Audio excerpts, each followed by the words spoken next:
The cabin lights had been dimmed for the long, haul overnight flight, casting soft amber glows along the curved ceiling. Flight 829 from New York to Istanbul had leveled out at cruising altitude 35,000 feet above a world that now seemed impossibly far below. The engines hummed with a low, calming drone, the kind that usually made passengers fall asleep within minutes. But for Amelia Carter, a 28-year-old first-time mother traveling alone with her 4-month-old son Luca, this was not a peaceful night. Her eyes were tired, her shoulders ached, and her mind was overwhelmed with the amount of responsibility she suddenly found herself carrying. Her husband Aaron was supposed to travel with them, a long, planned trip to Istanbul to visit Aaron's family. But at the last moment, due to a passport issue and an urgent work complication, he couldn't board. They had already postponed the trip twice. The third cancellation would disappoint his family again. So Amelia insisted she would go alone with the baby. Now, as she sat in the narrow airplane seat in row 23, she regretted that confidence a little. Luca shifted restlessly in her arms, letting out a small squeak before settling back down. Amelia gently rocked him, her hand brushing his soft hair. "It's okay, sweetheart," she whispered. "Just sleep, please sleep." Her voice was exhausted but tender. The seat beside her, 23B, was occupied by a man in his mid-30s. Tall, calm, dressed simply in a dark blue sweater and jeans. His name, as Amelia vaguely recalled from boarding, was Daniel Hale. He had offered her a kind smile when she sat down earlier, but he hadn't talked much since then. He carried only a laptop bag and a paperback novel. He didn't seem like someone who wanted to bother anyone. But he noticed things every time Amelia struggled with baby bottles, blankets, or the diaper bag stuffed under her seat. Daniel's eyes flicked in her direction, not in irritation, but in concern. He had seen fatigue before. He recognized the quiet panic of someone trying desperately not to become a burden. Amelia, meanwhile, tried her best not to look like she was falling apart. An hour into the flight, the cabin crew began passing out dinner trays. The smell of warm bread and pasta drifted through the aisle. Some passengers perked up. Others kept their eyes on their screens. Amelia swallowed. She wasn't sure how she would eat with Luca in her arms. He had refused to sleep in the bassinet earlier, crying loudly enough that she finally took him back into her lap.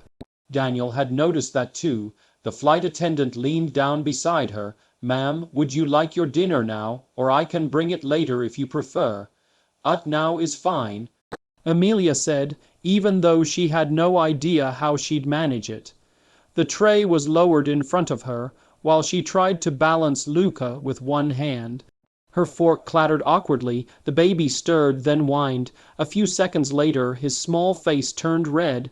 Then he began to cry, loudly, hard, the kind of cry that turned heads, the kind that pierced straight into a mother's bones. People began glancing over their shoulders. Amelia felt her cheeks flush with embarrassment. She bounced him gently. "SHH, baby, it's okay. But Luca cried harder, louder, arching his back in discomfort. It was too much. Amelia was exhausted, hungry, overwhelmed, and now every pair of eyes around her felt like a spotlight. Suddenly, a calm male voice beside her spoke. "If you want," Daniel said softly, "I can hold him while you eat." Amelia froze. She really looked at him for the first time. His expression was gentle, open, not pushy. His eyes were warm, not judgmental, but she hesitated. He was a stranger on a plane, holding her child. She shook her head out of instinct. "No, I can manage," she whispered, bouncing Luca frantically even though she clearly couldn't. Daniel didn't pressure her. He simply nodded and turned slightly away, giving her space, but Luca's cries only grew more desperate. The flight attendant came again. "Ma'am, is everything all right? I can take your tray back if—" Amelia forced a smile. No, I'm fine." She wasn't fine. Her hands trembled. Her stomach growled. Her eyes filled with hot tears. She tried to blink away. She hated that she was falling apart in public. On a plane, trapped with no escape, Daniel noticed all of it. "May I try something?" he finally asked. Amelia looked up sharply. He held his hands open, offering but not insisting. She hesitated again, torn between fear and desperation. Daniel added quietly, I have a niece. She's 6 months old. I help my sister with her all the time. I understand if you don't want to, but I promise I'll be careful. His voice was gentle, steady, confident, a kind of confidence that came from familiarity, not arrogance. Another loud wail from Luca made Amelia flinch. Finally, she exhaled shakily. Okay, just for a minute. Daniel nodded, slow and reassuring. Amelia carefully passed Luca into his arms, and something extraordinary happened. The crying stopped. Instantly, Luca blinked up at Daniel, confused for a moment, then let out a tiny hiccup and snuggled his face against Daniel's chest. Daniel chuckled softly. Hey there, buddy. Amelia's mouth fell open. Her arms, suddenly empty, felt weightless and foreign. How did you do that? She whispered. I think he just needed a new view, Daniel said with an easy smile. Babies are unpredictable. He cradled Luca with experienced hands, supporting his head gently.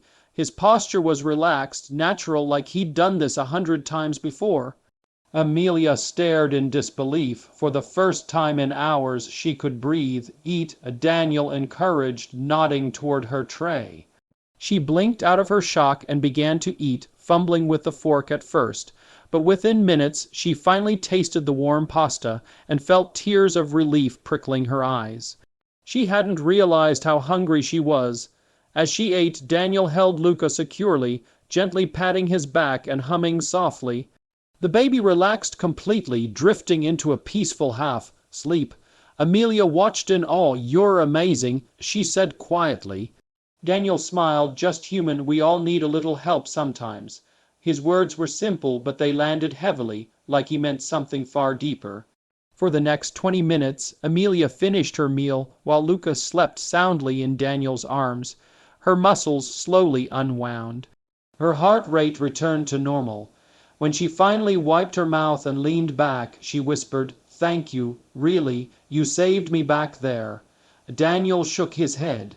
No, you're doing great. Traveling with a baby alone, that's real courage.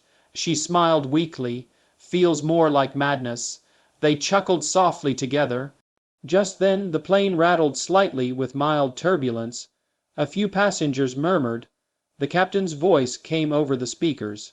Ladies and gentlemen, we are passing through a rough patch. Please remain seated with your seatbelts fastened. The turbulence got stronger, enough to make cups rattle and overhead bins creak. Amelia tensed immediately. Her grip tightened on the armrest. She hated turbulence. It made her stomach twist and her mind spiral into fear. Luca felt the change and whimpered again, shifting in Daniel's arms. Easy, it's just some bumps, Daniel murmured, more for Amelia's reassurance than the baby's. She looked at him anxiously. You're calm. He shrugged lightly. I fly a lot for work. You get used to these little mood swings in the atmosphere. She tried to breathe normally. But a sudden sharp dip made her gasp involuntarily. Daniel glanced at her. You're afraid of flying. It wasn't a question. A little, she admitted shakily. Then just focus on me, he said simply, not the plane. She blinked at him, surprised by the softness in his voice. Before she could respond, the turbulence intensified again. Loud rattling, jolting, unsettling enough to make passengers grip their seats. Luca whimpered louder. Amelia reached out instinctively. Here, let me take him. But the plane shook violently at that moment. And something happened, something none of them expected. The lights flickered, the engines roared unevenly. A warning chime sounded through the cabin. People gasped, a baby screamed, someone prayed loudly in another row. Amelia's heart stopped. A flight attendant grabbed the seat back to steady herself. Daniel looked up sharply, alert, tense. Then the captain's voice came on again, this time strained and urgent. Cabin crew, take your seats immediately. Amelia's breath caught in her throat. She looked at Daniel with wide, terrified eyes. What's happening? She whispered. Daniel didn't answer. Not because he didn't want to, but because something far worse had begun. Something none of them could have predicted. Something that would turn this flight into a moment that would be remembered forever, and before the night was over Daniel's presence would become the only reason Amelia's baby survived. Emma had always feared flying. It wasn't just a mild anxiety or butterflies in her stomach, it was a visceral terror that gripped her like an iron vice. She could recall every flight she had taken in her life, every trembling moment spent clutching the armrests, every prayer muttered under her breath as the engines roared to life. Flying to her was an unpredictable beast, one she barely survived with her heart pounding and her mind racing. Yet here she was, standing at the gate of an international airport, her boarding pass clutched tightly in her trembling hands. The fluorescent lights overhead cast a harsh glow over the waiting passengers, and the hum of conversations mingled with the faint mechanical whirring of the air conditioning. Emma tried to focus on anything other than the aircraft that awaited her, a sleek silver body that gleamed under the airport lights. But the closer she got, the heavier her chest felt, the tighter her throat became. "I can do this," she whispered to herself, though her voice sounded shaky, almost foreign. "I can do this. It's just another form of transportation, just metal and engines. It can't hurt me." Her steps were slow as she approached the plane, each footfall echoing in her mind like a drumbeat of dread. Flight attendants greeted her with cheerful smiles, their professionalism contrasting sharply with the storm of fear raging within her. She tried to return a polite smile, but it barely made it past her lips. As she settled into her seat by the window, she glanced out at the runway. The sun was dipping low, casting the horizon in shades of orange and gold. She wanted to savor the view, to distract herself with the beauty of the world beneath her, but all she could focus on was the knowledge that in a matter of minutes she would be hurtling through the air thousands of feet above solid ground. The plane's engines hummed to life, a deep, vibrating growl that reverberated through her chest. She gripped the armrest so tightly her knuckles turned white. Her heart raced in sync with the engine's escalating roar. Every instinct screamed at her to run, to escape, to feel the comfort of solid earth beneath her feet once more. But the boarding gate was behind her. Escape wasn't an option. The plane began to taxi. The vibrations under her seat sent shivers through her body. She closed her eyes, willing herself to remain calm, repeating the mantra she had learned from countless meditation exercises. Breathe, calm, control. But the deeper she tried to sink into control, the more her mind rebelled, flashing images of falling, of metal twisting midair, of fire and chaos. Then it happened. The moment the plane lifted off, something unexpected stirred within her. A warmth, soft and insistent, began to radiate from her chest. It traveled down her arms and legs, tingling in her fingers and toes. It wasn't the cold sweat of fear, it was different. Almost electric, almost alive. Emma's eyes flew open, and she saw the city beneath her stretching out endlessly, bathed in the golden glow of the setting sun. For a fleeting moment she didn't feel fear. She felt weightless, her breath caught, and she blinked rapidly, unsure if her mind was playing tricks. She looked at the seatbelt across her lap, the tray table in front of her, the other passengers who were obliviously chatting and scrolling on their devices. Everything was normal, everything was grounded, and yet something inside her whispered that nothing was as it seemed. The tingling sensation intensified. Emma's fingers hovered above the armrests without her consciously moving them. Her body felt lighter, as if gravity had loosened its grip. She tried to force herself to move, but even the smallest shift caused her to float slightly above the seat. Panic flared immediately, but it wasn't the fear she was used to. It was an astonished, almost reverent shock. "Am I flying?" she whispered, her voice trembling. Her mind raced. "No, this can't be real. This is impossible."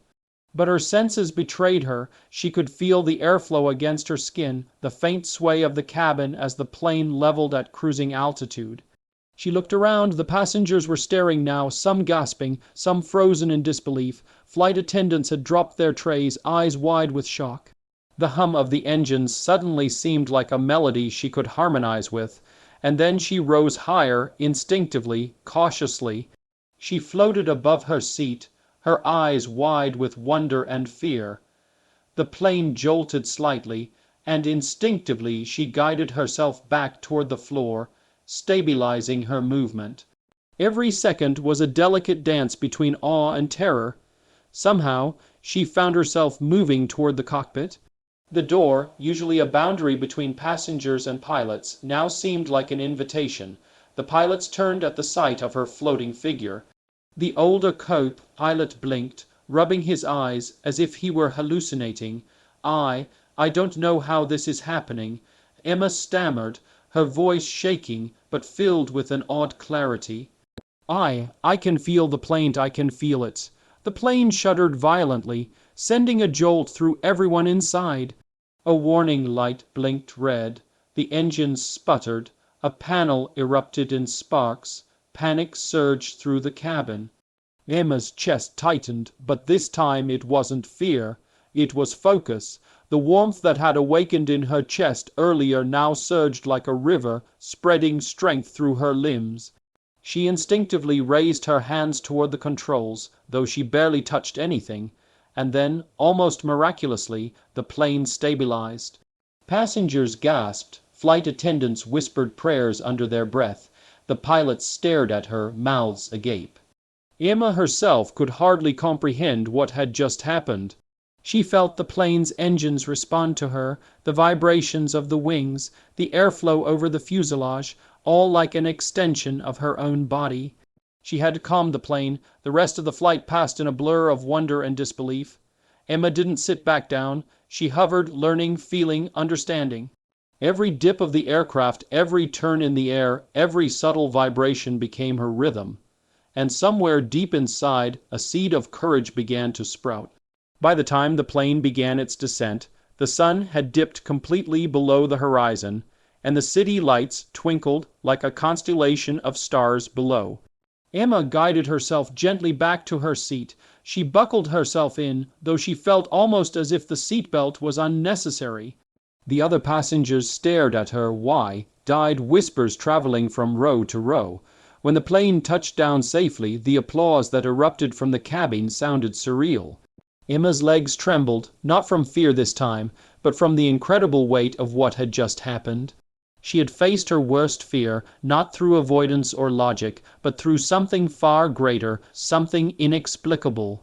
She had flown, and not just in the plane. She had flown through her fear. Stepping off the aircraft, she felt a strange calm settle over her. The airport lights felt warmer somehow, the noise less jarring. People brushed past her, carrying their luggage, absorbed in their own lives, unaware that something miraculous had just occurred. Emma walked forward slowly, savoring each step. In that moment, she realized the truth she had always feared she would never face. Fear was powerful, but courage, true courage, was something else entirely. It wasn't the absence of fear. It was the willingness to rise above it, to embrace the unknown, and, if necessary, to let the impossible carry you higher than you ever imagined.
The stranger's voice continued to rise, carrying through the frozen cabin like a fragile beacon in the midst of chaos.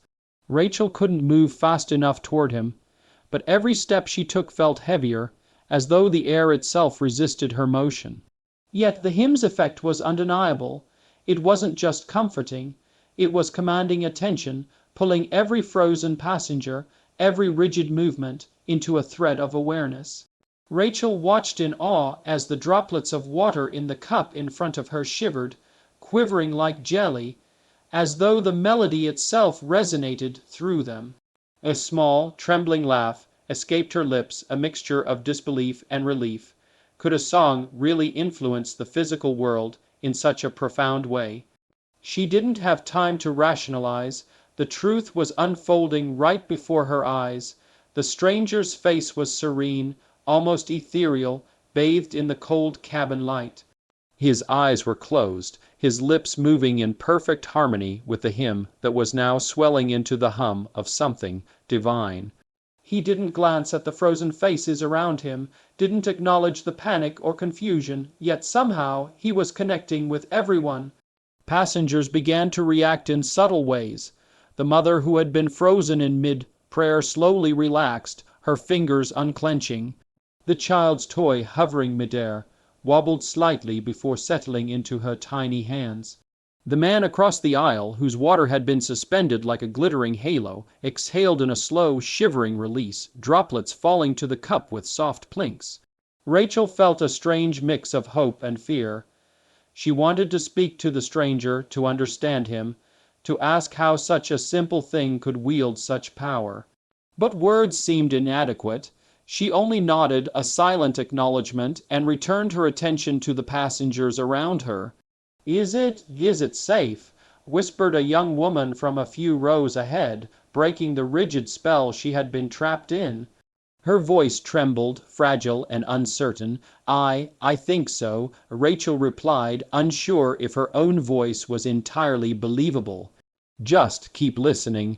The stranger's hymn seemed to grow stronger.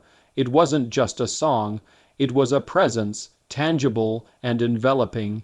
Rachel could feel it vibrate in her chest, in her limbs, in her very bones. The plane, still suspended midair, seemed to respond, shivering ever so slightly as if it recognized the rhythm of the voice and obeyed it.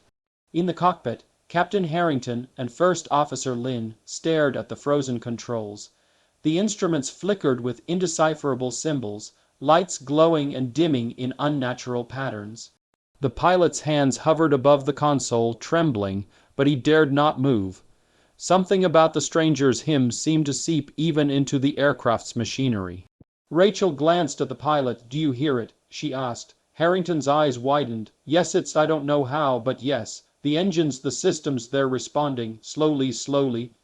The realization hit her like a jolt of electricity. The hymn wasn't just calming fear. It was interacting with the frozen anomaly itself, probing it, nudging it. And somehow it was working, but not all passengers were as calm. Some were panicking internally, caught between hope and terror.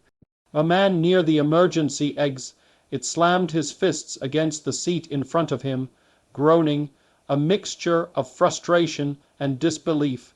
Rachel moved toward him, urging him gently to sit, to breathe. "It's okay," she whispered. "Listen, just listen." The man's eyes were wild, but the tune reached him anyway.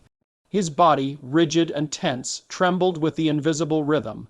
Slowly, very slowly, he sank back into his seat, tears forming in the corners of his eyes. Minutes, hours, time had lost all meaning, passed as the hymn wove through the cabin. The passengers were no longer entirely frozen. Movement returned in hesitant bursts. A hand twitched here, a shoulder relaxed there. Even the air itself seemed to regain subtle motion, a whisper of circulation through the once suffocating stillness. Rachel moved closer to the stranger, drawn by the almost hypnotic pull of the hymn. He was middle-aged, with graying hair and a calm, weathered face. There was something about him that radiated a quiet authority, not of rank but of inner strength. "Who are you?" she asked softly, leaning close enough for him to hear. He didn't open his eyes, just someone who remembers. He said simply, his voice when he spoke carried the same resonance as the hymn, as though even his words had weight. "Remembers what?" Rachel pressed, though a part of her feared the answer. He smiled faintly, eyes still closed. "That even in stillness hope can move mountains or plains." Rachel shivered, partly from awe and partly from the surreal truth of his words. She glanced around. The hymn had slowed the panic, yes, but the plane was still suspended, frozen mid-air, still at the mercy of some invisible force. The stranger's song had started the process, but it was far from over. Can you make it stop?" she asked, her voice trembling. He opened his eyes this time, clear, steady, unwavering. "I can only guide it. You, all of you, must let it in, trust it, believe in the song, in each other, in the rhythm of life itself. That is what unfreezes the world." Rachel realized that it wasn't just a hymn. It was a call to faith, to unity. Each passenger had a role, whether they understood it or not. Fear alone would not allow them to move. Only a collective acceptance, a surrender to hope, could lift the invisible chains that bound the plane. She took a deep breath and looked around. "Everyone," she said firmly, "listen, just listen, feel it, don't fight it." Some passengers obeyed immediately, closing their eyes, letting the melody fill their consciousness. Others hesitated, frozen in skepticism. Rachel moved among them, encouraging, guiding, her own fear tempered by determination. The stranger's voice continued, unwavering, threading through every corner of the cabin, and then it happened. A subtle shift in the atmosphere. The suspended droplets of water in cups began to descend, slowly at first, then with increasing speed until gravity seemed to reassert itself. A magazine fluttered from a passenger's lap and landed on the floor. The plane itself groaned, a low, metallic sound, as though awakening from a long slumber. Rachel's heart leapt. She could feel the tension in the fuselage decrease. The hymn was working. She could see it. Passengers were moving, stretching, blinking as if waking from a nightmare. The stranger's eyes opened fully now, locking onto hers. "It's not just me," he said. "It's all of you, one by one, together. That is the power." Rachel felt tears prick at her eyes. She had never believed in miracles, in divine intervention, in anything beyond the tangible. But here, at 30,000 feet, suspended between life and something unexplainable, she had no choice but to believe. The plane shuddered again, stronger this time, as though the very fabric of reality was resisting and then relenting in response to the hymn. Slowly, gradually, the cabin lights returned to normal, the screens flickered back to life, and the hum of the engines regained its familiar rhythm. Rachel looked out the window. The clouds moved once more, drifting lazily across the horizon. The sun continued its climb. They were moving, they were alive, and the passengers, they were alive too. Not just physically, but emotionally. Fear had been tempered with hope, panic replaced with awe.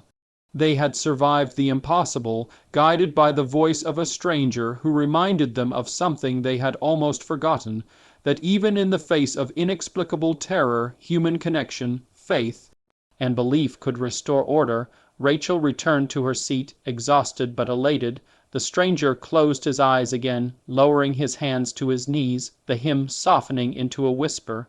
He wasn't a hero in the conventional sense, no accolades, no medals, but in that moment, he was the most powerful person in the plane, a guardian of hope in a frozen world.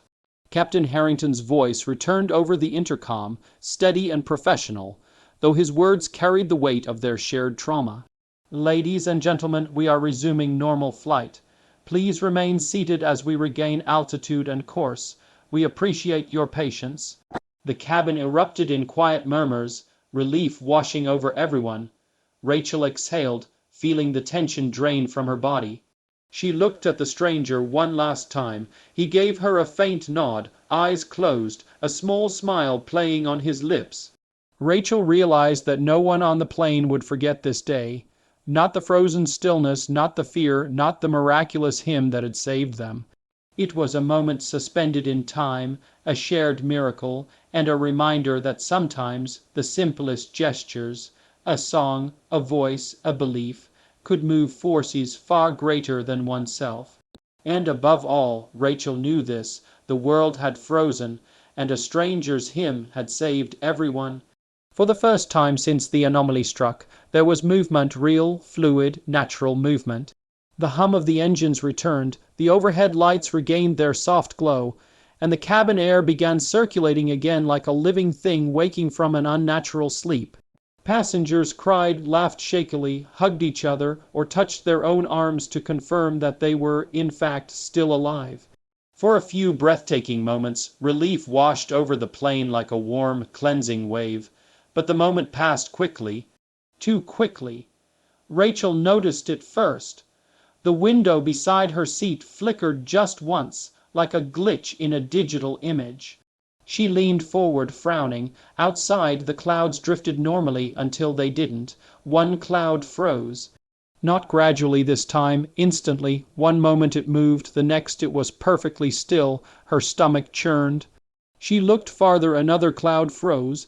Then another, then a patch of sky, then part of the horizon. The world outside was glitching.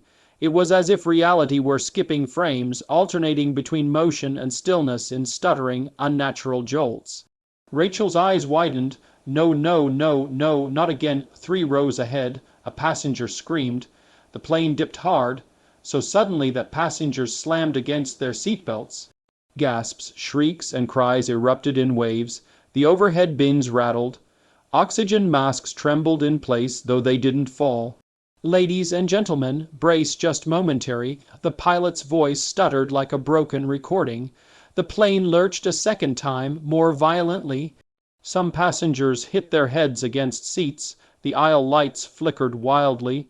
The stranger, who had stopped singing, opened his eyes. He frowned. Rachel hurried toward him, stumbling as the plane jolted.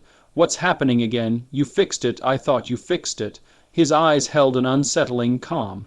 I didn't fix anything, he said. I only delayed it. Rachel's heart dropped. What do you mean? He looked forward, as though staring through the walls of the aircraft. The anomaly never left, he whispered. It only stepped back. Rachel felt cold all over. Why is it coming back? Because it wasn't just affecting the plane. He replied. It was affecting the sky. The lights flickered again, the plane tilted sharply, and oxygen masks dropped with a violent clatter, dangling like limp marionettes. Passengers screamed, grabbing the masks. Babies wailed. A man sobbed uncontrollably. A flight attendant shouted instructions, voice cracking. Rachel grabbed a mask and slipped it over her face, but her eyes never left the stranger. Tell me what we're dealing with, she demanded. What is this anomaly? He hesitated, then spoke softly. Something that should not exist. A fracture, she echoed. In what? Space-time, in everything, he said simply. Before Rachel could respond, the intercom crackled violently. Mayday, Flight 87 losing lift. Controls freezing again, request assist Ank, the message cut out. Then the engines died, not slowly, instinctively, terrifyingly, instantly. The plane dropped like a stone. Dozens of passengers screamed in unison. Some lifted off their seats as gravity lagged behind. Loose items floated momentarily before slamming back down. Rachel's ears filled with roaring silence, an impossible sound that made her blood run cold. The stranger closed his eyes again. He began to sing, not softly this time, with urgency, with force. His hymn surged through the cabin like a wave of pure resonance. It vibrated through the seats, the cabin walls, the passengers' bones. Every note carried weight and meaning, like an echo from another world. The plane slowed not through engines or mechanical thrust, but as though something unseen held it aloft, resisting the plunge. Passengers gasped in awe and terror as gravity steadied. Rachel clung to the seat in front of her, eyes locked on the stranger, heart pounding in her throat. You're doing it again, keeping us alive, but it's not enough, is it? His voice trembled only slightly. No, not for long. This is worse than before. As he sang, overhead lights brightened and dimmed as if syncing with the melody. The cabin seemed to shift subtly, colors flickering, outlines blurring. For a moment, Rachel thought she saw something impossible, the aisles stretching unnaturally long. like the plane had doubled in length.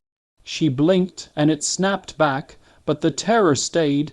The stranger stopped singing abruptly. No, Rachel grabbed his arm. Why did you stop? Keep singing. He shook his head. Singing alone can't fix a fracture. To repair something this deep, you must understand what caused it. Rachel's voice broke. Then tell us. He looked around at the terrified passengers, then at the trembling aircraft that was barely holding itself aloft. Something on this plane, he said slowly, should not be here. Rachel stared, confused. What, a person, an object? Yes, he answered. But we must find out which. Before she could question further, the plane jolted violently hard enough that several unbuckled passengers were thrown from their seats. A woman crashed into the aisle, screaming as she slid forward. A man hit his shoulder against an armrest with a sickening crack. The oxygen masks swung wildly. Rachel dropped to her knees and reached the fallen woman, helping pull her back toward her seat. It's okay, hold on to something. The stranger stood steady, unmoving, almost untouched by the turbulence. Rachel watched him in awe and dread. He wasn't normal, she knew that now. No human could stand like that in this chaos. He raised one hand and touched the cabin wall lightly. The entire fuselage hummed. Passengers gasped as the wall shimmered faintly, distorting as though it were being viewed underwater. What are you doing? Rachel whispered. Listening, he said. The fracture has a voice, too. The turbulence grew worse. Luggage fell from bins. Lights flickered so fast the cabin strobed. The plane tilted sharply, spiraling in a slow, sickening arc. The stranger's eyes widened slightly, not in fear, but in recognition. I know what caused it, he said. Rachel rushed to him, grabbing his sleeve. Tell me, it's not the sky, he murmured, not the plane, not time. He turned toward the back of the aircraft. It's a soul. Rachel froze. A soul whose, one that has been displaced, one that does not belong to this world anymore. Her breath caught. Goosebumps crawled up her arms. Are you saying someone on this plane is dead? Worse, he whispered. Someone on this plane wasn't meant to exist at all, a presence from a time that no longer exists. What does that even mean? She gasped. But she already sensed the answer, an impossible truth, a horror deeper than she could comprehend. Someone on this plane, the stranger said quietly, is living in the wrong timeline. The plane dropped again, screams erupting as gravity spasmed. The stranger steadied himself with one hand on a seat. This anomaly, he continued, raising his voice over the chaos, is reality trying to correct itself. Rachel stepped back, shaking her head. You mean reality is attacking us? Yes, he said, trying to erase the inconsistency. She felt her knees weaken. Who is it, this displaced soul? His eyes softened. I don't know yet, but I can feel its presence now. Another violent jolt rocked the plane. Panels cracked, a few ceiling tiles broke loose and fell. Passengers cried and prayed. A baby screamed uncontrollably. A man fainted. Rachel gripped the seat beside her, heart racing. Then how do we find the person? She shouted. The stranger took a slow breath. We follow the fracture. Before she could ask how, the aisle lights flickered, one by one, starting from the back of the plane and racing forward like dominoes. The lights didn't just dim, they went black, swallowed by something darker than absence. Passengers shrieked as the darkness approached row by row. It wasn't just shadow, it was a presence, cold, heavy, hungry. The stranger stepped forward, facing the oncoming void. It's coming, he whispered. It's coming for the anomaly. Rachel grabbed his arm. For the person or for all of us. He met her gaze. If it cannot find the right one, it will take everyone.